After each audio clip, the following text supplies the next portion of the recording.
Hey, what's up guys, TheJordude here with a Hearthstone video, and I'm going to be talking about the up-and-coming expansion Kobolds Catacombs, which is coming out on December 7th. So this is going to be my notable picks, and basically how I pick my notable cards are, I choose cards that I think are going to be interesting and like somewhat good in power levels. I am not going to be talking too much about the obviously very strong cards because so many pro players, content creators already talked about and reviewed the really good cards. So I'll briefly go over what I think are the best cards in the set, but mainly going to talk about the cards I think are interesting. Before I get into that, I do want to say my impressions for this expansion in entirety. I think Kobolds Catacombs is just like a good set in general. Overall, the power level did increase a bit from it, and so I think the upcoming meta is going to be slightly more powerful than what we've been seeing in the past. There are some RNG effects to it, but I think Blizzard did a decent job in balancing it out. Like the recruit effect, you could build your deck in certain ways so that recruit pulls out or is more consistent at pulling the minions you want, and the bonus effects. Once you know the bonus effect, you can start adjusting your playstyle to play with that bonus effect. So first of all, I'm just going to briefly go over what I think are the most powerful cards in this expansion. So Deathbreaker for Dragon Priest is probably my #1 pick, just because it's a dragon. It's a 4-mana 3/3 with a Hellfire effect attached to it. We all know how good Abyssal Enforcer was. Not really much to say about this card. It's obviously going to be played. Dragon Priest is very powerful because they still have Draconet Operative, so they have board clear, they have value, they have stats. What more can you want from it, right? Dragon Priest is also good because they get this card Twilight Acolyte. It's just a 3-mana 2/4, which is good stats on its own, but if you hold a dragon and you swap it with potentially a strong minion already on the board, on your opponent's side of the board, and then it's kind of like an outdoor Peacekeeper for dragons. So this card, Dragon Priest, I think will be played, and this card is going to be played in your Dragon Priest deck. Another obviously good card I think is Leyline Manipulator. Of course, it's a Yeti with like lots of upside to it. Mage already has a lot of cards that generate more cards that didn't start in your deck, so you gain a lot of good mana reductions. This also makes Exodia the Exodia combo with 4 Sorcerer and Princesses and Antonidas possible without using your quest. If you get 2 apprentices off a Simulacrum, then you could get the combo off for 10 mana and not have to skip your opponent's turn. So Leyline Manipulator, it doesn't have to be good in Exodia Mage as well. It could also be good in like Temple Mage and that Control Mage. So overall, very powerful card. Reckless Flurry I think is good because it's just like something Control Warrior wanted, just a narrow board clear, and they got more armor support, so Reckless Flurry I think is going to be a great card for Control Warrior. Greedy Sprite is a really good card for Druid. Death Rattle, gain an empty mana crystal, and it's a 3/1, so it could hit your fate. It could possibly go into aggro decks because it does pressure a lot of damage. Your opponent has to deal with it, and then when they deal with it, you get mana crystal. I do think that they should have made this Death Rattle. When it dies on your opponent's turn, you gain the crystal. Like they do that for some cards, but this is straight up just gain a mana crystal, which is really good. I think Greedy Sprite is just an amazing card. Already powerful, and it's already been proven to be powerful because other card games have a very similar card to this. Raven Familiar, again another mage card, just a great 2-drop, 2-mana 2/2, so it's got okay stats. And then it has the Joust, where they brought back Joust, where you could draw a spell if your spell costs more.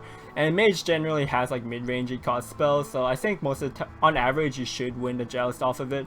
So Raven Familiar just overall a very solid card.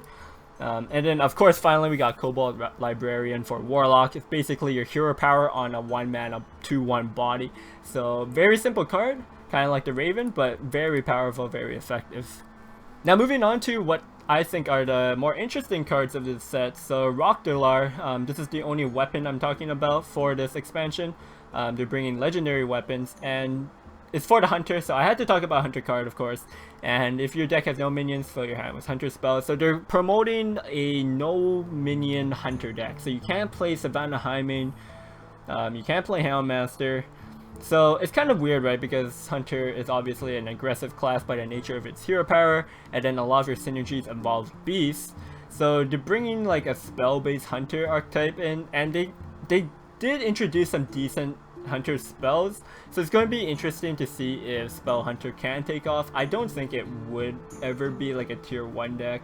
Probably like a tier 2 deck at best, if even. So Loctillard, I think it's a cool card though, because there are a lot of cheap Hunter spells that you could empty your hand quite quickly. Loctillard refills that. And then there's a decent amount of spells that summon minions, right? There's Animal Companion, they have that new 6 mana one that's 2 Animal Companions, it's Call of the Wild. So there are ways where you could get minions onto the board, and it's going to be interesting. So we'll see how no minion Hunter takes off. The one problem I do see with these legendary weapons in general, and just weapons in general, is that because people are going to be on the bandwagon of playing their legendary weapons, there's going to be a lot of removal hate, or weapon hate. So there's going to be Oozes, there's going to be Harrison Jones, we're back to that meta. So it might, so weapons might not be the best to play initially, just because everyone's going to be playing weapon removal. Another card I want to talk about is Windshear Stormcaller. So this is the 5 mana 5/5. If you control all 4 different of your basic totems, so your taunt, your spell damage, healing, 1/1, you get Alakir. So this card is pretty nutty. It is kind of hard to get 4 basic totems, all 4 of the totems onto your board. You have to be pretty far ahead, or it starts to get into grind matchups, or your opponent has to like prioritize other minions. There are some new shaman cards that do summon basic totems for you. There's one like Death Rattle, give all your minions summon a basic totem. There's a 2 mana minion that summons a basic totem. So there are ways to get it out. I do think this card is a notable pick though, just because the stats aren't terrible. It's a 5 mana 5/5, so it's very fair.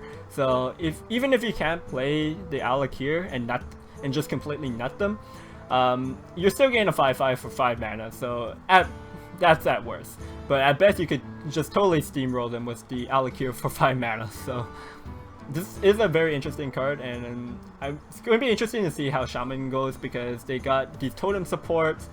They got some evil evolution supports, but then they reduced the high rolliness of evils because there's a lot more high cost minions that have very poor stats, but they have a battle cry, which you don't get obviously. So it's going to be interesting what kind of shaman pops out after this expansion. For Priest, I want to talk about Twilight's Call. So this card is actually a card I actually didn't see on social media. I just saw it when I was skimming through the card collection, and I think it's interesting because, of course, we have the Priest quest where if you summon 7 Death Rattle minions, you get the what was that card called? It's a 5 mana 8/8 taunt, right, or 6/6 taunt, and then you go up to 40 life. So of course, Dragon Priest is probably going to be good, and Raza Priest is still probably going to be good. So maybe this could possibly fit into one of his decks if you start including Death Rattle cards into your deck, because you get two 1/1s with the Death Rattle, and there's a lot of good Death Rattle cards. So it's like the Oracle, you could get like Karen. So I don't think this card is going to be like overly powerful or played at all, but I do think it is a really interesting card and something that's really good for supporting the Death Rattle archetype of Priest, which never really took off. The next card I want to talk about is for Rogue, and it is one of your secrets, and it's Evasion. So this is the one where after you take damage, you become immune this turn. So it's kind of like it's a low-key ice block. It's slightly worse than ice block because you could just die as the first damage. But Evasion, I think, is pretty cool. I don't think it's the most powerful out of the 3 secrets that they're releasing, but I think it's like very interesting. It could be something that you would play in Miracle Rogue, because Miracle Rogue now they're playing, I see a lot of the builds are playing the Death Knight now. They're playing Valera, so it's just like another way where you could like stealth out, because Rogue is that class that takes a lot of damage and they can't come back from that damage because they don't have good healing. So Evasion could be a good way to like stall out a turn, and then you just come the next turn, make big combos, or there's ways that you can set up combos. Just having that one extra turn a lot of times is important. So I do think Evasion is pretty cool, and it is definitely more of the Miracle combo-ish kind of Rogue build. I don't think you would ever play it in Temple Rogue. So I'm going to be interested to see how Miracle Rogue develops after this expansion. Although I do think with like their new Sonya legendary, that Temple Rogue generally will be the better deck to play. Finally, the last card I want to talk about is Arcane Artificer. So this is an Air Mage card, and it's a 1-mana 1/2 Elemental. So there's more support for Elemental Mage, and when you cast a spell, gain armor equal to its cost. So I think it was either confirmed or heavily hinted that Ice Block will move to the Hall of Fame next rotation. So with Ice Block gone, control or just like slow mages kind of lose a lot without having that security. So Arcane Artificer is like a pretty good card, because if you're playing like a control mage, you're going to be playing more expensive cards like Flame Strikes, Firelines Portal, that kind of stuff. So if you play that with your Artificer, then you gain like 7 armor. So it's like really good. I think this is a pretty good card for control, Death Knight Mage, Elemental Mage in general. Just because it's a 1-cost Elemental too, it's really easy to fit into your curve. So with this card, and when Ice Block most likely gets rotated to Hall of Fame, it's going to be interesting to see how slower mages pan out. So that's it for this video, guys. I hope you guys enjoyed the Hearthstone content. If you guys liked the video, make sure you give it a thumbs up and subscribe, because I'll be doing more Hearthstone videos in the future, especially when the expansion comes out. Let me know what your favorite card is in this upcoming expansion down below in the comments, and let me know what you guys think about the cards I talked about today. And thanks for watching, guys. I'll see you guys next time. Peace. Hey guys, if you enjoyed the video, make sure you subscribe to my channel and turn on that notification so you know when new videos are up. Give this video a thumbs up and drop a comment down below. As always, guys, I appreciate the support, and thank you so much for watching my video.